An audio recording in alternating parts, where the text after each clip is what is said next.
à tous et merci de nous retrouver pour le premier numéro de la revue des Unes de cette semaine qu'on démarre avec l'Inter qui nous apprend que les élections locales partielles se sont tenues ce samedi 2 décembre 2023.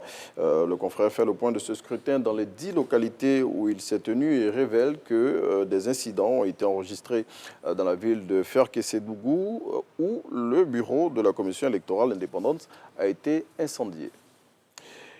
Autre élection qui, elle, va se tenir le 16 décembre, c'est celle du nouveau président du PDCI.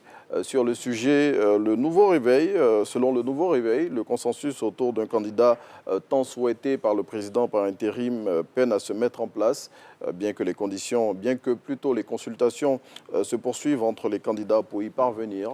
Le confrère note qu'il subsiste encore des inconnus autour de la question. L'Expression fait le bilan des actions posées par le Premier ministre Robert Begré-Mambé 50 jours après son arrivée à la primature. Selon le confrère, en peu de temps, le chef du gouvernement a obtenu des avancées considérables sur des projets d'infrastructures qui étaient à la traîne. Et puis, à quelques jours de la commémoration du 30e anniversaire de décès de Félix Houphouët-Boigny, Fraternité Matin a réalisé un reportage dans le village natal du premier président de notre pays. À travers ce papier, le confrère nous conduit à Ngokro, là où tout a commencé pour le père fondateur de la Côte d'Ivoire moderne. C'est ici qu'on s'arrête pour ce premier numéro de la revue des Unes de cette semaine.